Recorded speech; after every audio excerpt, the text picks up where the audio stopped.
जय माता रानी के मित्रों को। दोस्तों, कुछ ऐसे प्रयोग मैं आपको बता रहा हूँ जो दरिद्रता नाश के लिए होते हैं। और ये प्रयोग बहुत ज़्यादा किए जाते हैं। सबसे ज़्यादा इन प्रयोगों का महत्व होता है। और जो इसमें सबसे सफल होता है, जो उसके बारे में आप जानते हैं, वो है श्री सूक्त। और श्री सूक्त का पाठ जो होता है वो इस मामले में सबसे उत्तम और अति उत्तम होता है। लक्ष्मी की जो सबसे बड़े और महान प्रयोगों में जो आते हैं वो श्री सूक्त होता है, लक्ष्मी बीज मंत्र प्रयोग होता है, लक्ष्मी मूल मंत्र प्रयोग होता है और कमला मंत्र प्रयोग होता है। ठीक है ना। तो ये चमत्कारी प्रयोग होते हैं सारे के सारे। और ज़्यादातर जो लक्ष्मी प्राप्ति के बड़े अनुष्ठान वगैरह होते हैं उसमें कहीं ना कहीं माता महालक्ष्मी के मंत्र ओम ऐं ह्रीं श्रीं महालक्ष्मी नमः, या फिर ओम लक्ष्मी बीज ओम श्रीं श्री नमः, या श्रीं, जो लक्ष्मी बीज है श्रीं, इसका जो विधान है मित्रों वो कम से कम जो शुरुआती विधान है 12 लाख, फिर 21 लाख और फिर 32 लाख और फिर 51 लाख।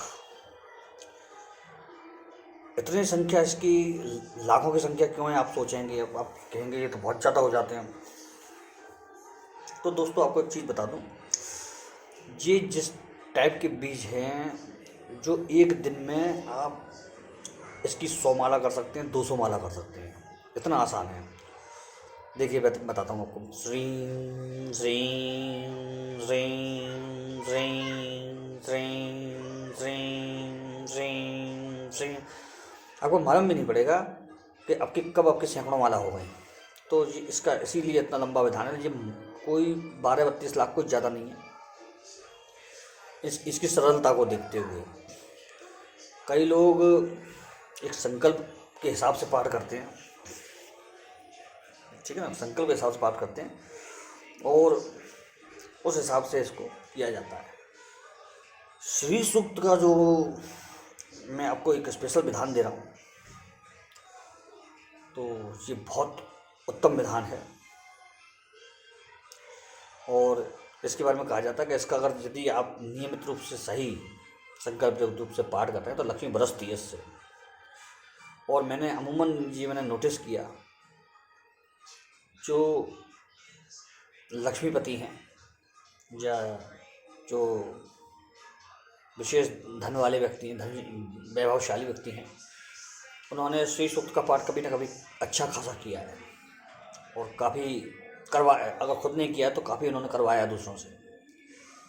ये सब चीज़ प्रदान करता है। श्री सूक्त होता है ना, वो सब चीज़ प्रदान करता है और हर क्षेत्र में आपको आगे रखता है।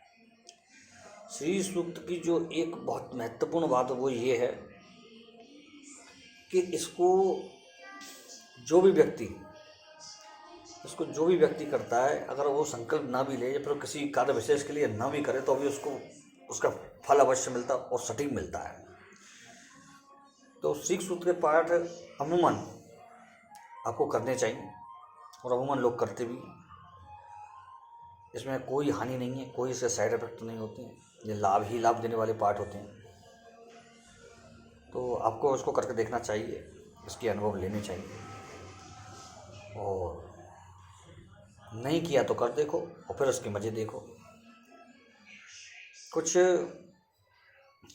लोग श्री सूक्त को संपुटित करके करते हैं पाठ। जैसे कि एक लक्ष्मी की माला पहले ओम श्रीं श्री नमः की, और फिर 21 श्री सूक्त बीच में, या फिर 11 श्री सूक्त बीच में, और उसके बाद एक माला फिर लक्ष्मी की ओम श्रीं श्री नमः। जिसमें अगर विधान विशेष बलशाली विधान बनाना हो और चुप अकाट्य विधान बनाना हो तो पहले इसमें गणेश जी की माला करनी चाहिए। ओम गम गणेश विघ्ननाशने स्वाहा। तो इसकी माला कर सकते हैं। ओम विघ्ननाशने स्वाहा की कर सकते हैं। ओम हरिद्रा गणपतये नमः की कर सकते हैं आप। तो ये आपको करना चाहिए। इससे इसमें बल मिलेगा, ये ताकतवर होगा मंत्र और अचूक प्रभाव देगा ये आपको। तो आपको करने का तरीका होता है, श्री सूक्त को करने के लिए जो वातावरण होता है वो बहुत शांत होना चाहिए, और श्री सूक्त लय वाला है, लयबद्ध तरीके से है, तो उसी आराम से इसको करना चाहिए। इसमें किसी प्रकार की कोताही जल्दीबाजी नहीं करनी चाहिए। बिल्कुल रिलैक्स माइंड में, आप अगर दिन में रिलैक्स रहते हैं या रात में रिलैक्स रहते हैं, जब भी आप शांति से फ्री रहते हैं तभी श्री सूक्त का पाठ करना चाहिए। अन्यथा आप अगर ध्यान लगा कर नहीं करेंगे तो ये निष्फल होगा। इसके ज़्यादातर लोगों को मैंने पाठ कर की संख्या मैंने देखी है करते हुए इसको, और मैं भी खुद बताता हूँ, तो 11 से कम नहीं होती है। श्री सूक्त के अगर पाठ के चमत्कार देखने तो 11 से कम नहीं करने।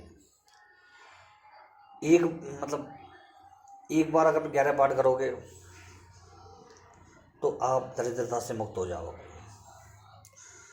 दिन में दूसरी बार अगर 11 पाठ करोगे यानी कि शाम को, तो आप दरिद्रता से मुक्त होकर के यश मान सम्मान भी मिलेगा। तीसरी बार अगर पाठ रात को 12 बजे के बाद पाठ करोगे इसका, तो आपको यश मान सम्मान मिलेगा, यश मिलेगा, धन मिलेगा, प्लस आपके शत्रुओं का भी नाश हो जाएगा। तो ये इसका विधान है, क्योंकि 33 पाठ हो गए रोज़, तो कोई बड़े नहीं हैं, ज़्यादा नहीं है। आप इसको कई तरीके से कर सकते हैं। अगर आपको अनुलोम विलोम घटाते हुए बढ़ाते हुए करना है इसको, इसके चमत्कारिक प्रभाव देखने, तो आप इसको कर सकते हैं। पहले दिन 1 पाठ, दूसरे दिन 2 पाठ, तीसरे दिन 3 पाठ, चौथे दिन 4 पाठ, इसी तरह से 16वें दिन तक 16 पाठ, ठीक है। और उसके बाद 16वें दिन से उसको घटाना है 15 पाठ, फिर 14 पाठ, 13 पाठ, 12 पाठ, 11 पाठ, 10 पाठ, 9 पाठ, ऐसे करके इसको नीचे ले आना। फिर 1 पाठ आ जाए तो वहाँ से फिर 2 पाठ, फिर 3 पाठ, इस तरह से उसको करना है। इसमें आपको उसका चमत्कारिक प्रभाव देखने को मिलेगा। जो इसकी शक्ति है वो अनुभव होगी आपको। जैसे जैसे उतार और चढ़ाव होंगे, वैसे वैसे ऊर्जा का आपको अनुभव होगा, उतार और चढ़ाव का। तो इसको करके देखिए आप। बहुत सिंपल तरीके से मैंने बहुत अचूक प्रयोग बताया है। लाल वस्त्र होते हैं पहनने में आपके, पूरब दिशा होती है, पूरब दिशा के अलावा आप पश्चिम दिशा भी ले सकते हैं इसमें, ठीक है। और गुलाबी रंग का, लाल रंग का ही आसन होता है। कमल का आसन ले सकते हैं आप। कमलगट्टी की माला होती है केवल इसमें, केवल कमलगट्टी की माला से करेंगे तो बहुत ज़्यादा बढ़िया प्रभाव रहेगा। और इसके संग जो इसके प्रभाव को बढ़ाते हुए या देवी सर्वभूतेषु लक्ष्मी रूपेण संस्थिता नमस्तस्यै नमस्तस्यै नमस्तस्यै नमो नमः, आप इस मंत्र को कर सकते हैं। कुछ अगर आपको चमत्कार देखने तो उसके लिए आपको थोड़ी मेहनत करनी पड़ती है, तो उसमें आपको दिखता है, ठीक है। तो बिना किए तो आपको अनुभव नहीं होंगे, तो आपको थोड़ा सा करना चाहिए। और इसका कोई विचित्र या साइड इफेक्ट नहीं होता है, तो कोई परेशानी वाली बात इसमें नहीं होती है। कोई ऐसा नहीं है कि इसमें कोई नुकसान होता हो या कुछ परेशानी होती है, ऐसा कुछ नहीं है। श्री सूक्त को अगर और इसको एनर्जी देने के लिए अगर आपको करना होता है तो मैं आपको बता दूं। पहले गणेश जी का पाठ, फिर आपको अपने गुरु मंत्र का पाठ, फिर आपको अपने इष्ट मंत्र का पाठ, और फिर श्री सूक्त का श्री सूक्त का जो मंत्र है वो ओम श्रीम श्री नमः। फिर उसके बाद श्री सूक्त 11 या 21 बार पाठ, और फिर मंत्र के पाठ, और फिर क्षमा याचना या फिर अर्गला स्तोत्र आप करें उसके बाद, और फिर इसका चमत्कार आप देखें। आपको अचूक चमत्कार इसको देखने को मिलेगा। ये प्रयोग आप कर सकते हैं। बहुत सिंपल तरीके से मैंने बहुत बड़ा विधान, बहुत तगड़ा विधान बताया आपको। माला अगर आप मंत्र की बढ़ाना चाहते हैं तो 11 माला कर सकते हैं, और 11 माला फिर 11 बार श्री सूक्त, तो फिर 11 माला लास्ट में, तो इसका प्रभाव बहुत ज़्यादा बढ़ जाएगा और अच्छी चीज़ें दिखाएगा ये। अच्छा, एक चीज़ और, गुरु पुष्य, रवि पुष्य या फिर अमृत शुद्धि योग, शुक्ल पक्ष, इसी में ये साधना की जाती है। इसके अलावा ये साधना और किसी उसमें नहीं होगी, ये आपको ध्यान रखना होगा, ठीक है मित्रों।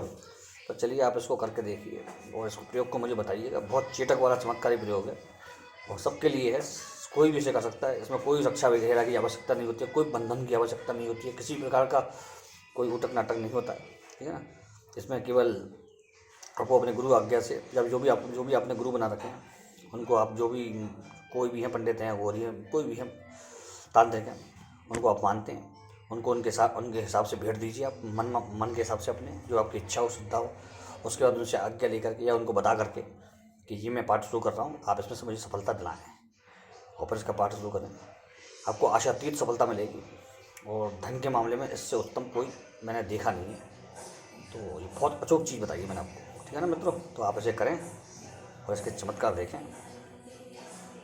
जय श्री राम, जय हनुमान जी। हाँ, इसमें एक बात और ध्यान रखना, यदि आप गाय के घी का दीपक या फिर तिली के तेल का दीपक इसी में से एक जलाना है और गाय के घी का दीपक जला पाएंगे तो बहुत उत्तम फल मिलेगा इसका और बहुत अचूक प्रभाव मिलेगा इसका, जो आपको देखते बनेगा। जय श्री राम, जय हनुमान जी बाबा की।